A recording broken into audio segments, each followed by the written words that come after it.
when you feel slow, you can still go. Even when there's no hope, you can still go. I never answer to no, man, I still go. Go, go, go, go, go, go, go, go, go, go, go, go, go.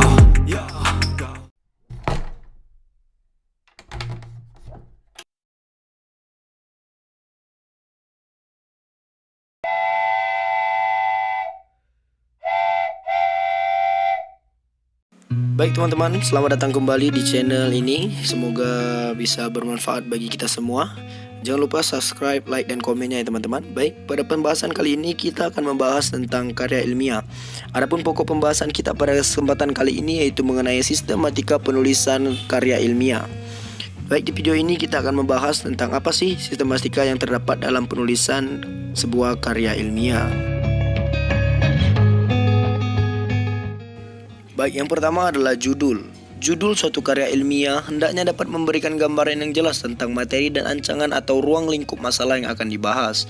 Selain itu juga, judul harus dapat menarik perhatian pembaca dan menggelitik rasa ingin tahu akan keseluruhan isi karya tersebut.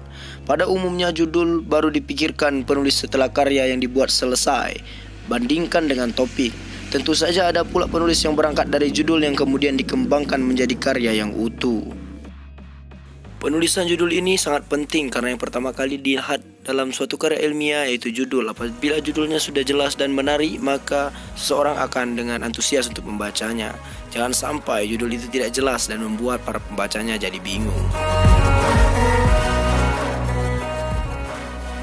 Berikutnya ada kata pengantar. Kata pengantar sekurang-kurangnya harus memiliki kriteria sebagai berikut. Yang pertama, adanya ungkapan syukur kepada Tuhan. Yang kedua, penjelasan mengenai adanya tugas pembuatan karya ilmiah.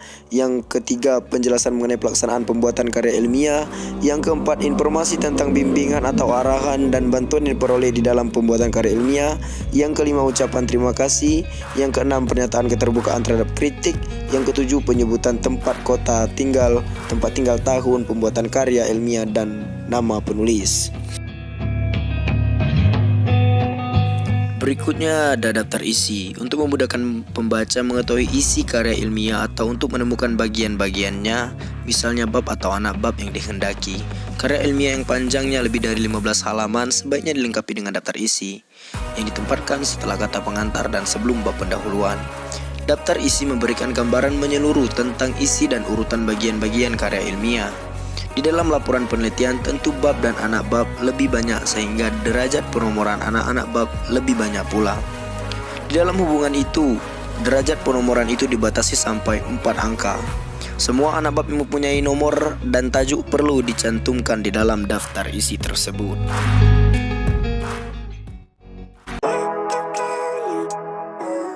Berikutnya ada pendahuluan. Pendahuluan bermaksud mengantar pembaca ke dalam pembahasan suatu masalah. Dengan membaca bagian pendahuluan, pembaca sudah mendapat gambaran tentang pokok pembahasan dan gambaran umum tentang penyajian. Pendahuluan hendaknya dapat merangsang dan memudahkan pembaca memahami seluruh karya ilmiah. Bagian-bagian yang terdapat dalam pendahuluan penelitian berisi 1. Latar belakang masalah, 2. Tujuan pembahasan, 3. Ruang lingkup atau pembatasan masalah, 4. Teori yang dipakai, 5. Sumber data, 6. Metode dan teknik yang digunakan, serta biasanya dilengkapi dengan 7. Sistematika penyajian. Baik, kita akan membahas mengenai latar belakang masalah mengemukakan 1. Penalaran pentingnya pembahasan masalah atau bahan alasan yang mendorong pemilihan topik. Telaah pustaka atau komentar mengenai tulisan yang telah ada yang berhubungan dengan masalah yang dibahas.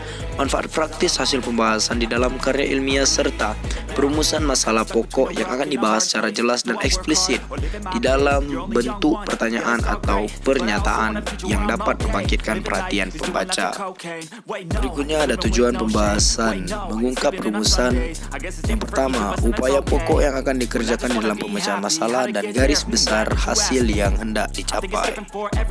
Yang ketiga ada ruang lingkup. 1. Pembatasan masalah yang dibahas, sumber data ataupun analisis. 2. Perincian masalah yang dibahas dan perumusan istilah secara tepat. Selanjutnya penggunaan istilah harus taat asas. Keempat adalah teori mengungkapkan. 1. Prinsip-prinsip teori yang dapat menggambarkan langkah dan arah analisis serta alasan pemilihan teori yang dipakai, kelemahan dan keunggulannya. Selanjutnya poin nomor 5 adalah sumber data. 1 kriteria penentuan jumlah data, 2 kriteria penentuan mutu data, serta kesesuaian data dengan sifat dan tujuan pembahasan. Keenam, metode dan teknik mengungkapkan. Metode yang digunakan misalnya deskriptif, komparatif, atau eksperimental, dan teknik yang digunakan di dalam pengumpulan data misalnya wawancara, observasi, kuesioner, atau tes.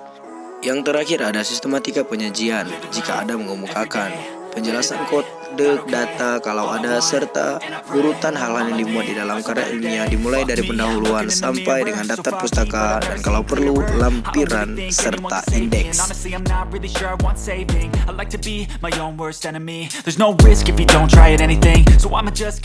Selanjutnya adalah isi.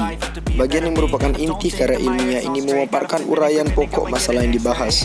Uraian bagian ini hendaknya dapat memberikan petunjuk kepada pembaca di dalam memahami setiap langkah dan keseluruhan pembahasan.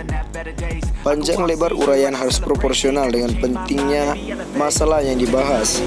Bagian ini dapat dijadikan lebih dari satu bab, bergantung pada keluasan masalah yang dibahas.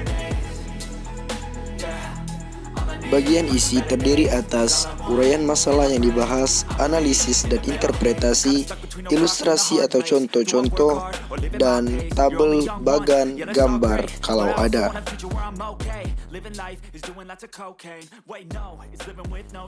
Berikutnya ada penutup. Bagian penutup ini berisi kesimpulan dan saran.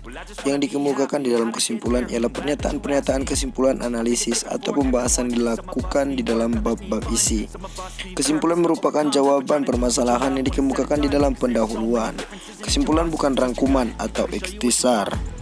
Pernyataan kesimpulan dapat berupa uraian, esai, atau beberapa butir-butir yang bernomor.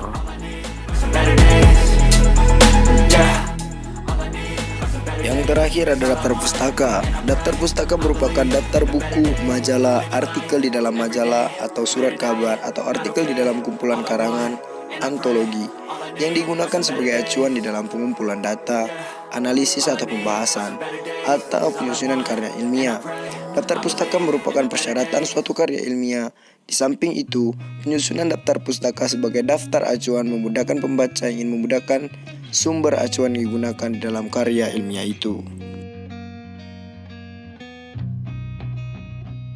Oke, baik teman-teman sekalian, sebelum kita tutup pembahasan kita pada hari ini, saya sudah membuat suatu kesimpulan bahwasanya mengenai materi sistematika penulisan karya ilmiah ini ada beberapa poin mengenai sistematika tersebut, yaitu bagian awal, bagian isi, dan bagian penutup.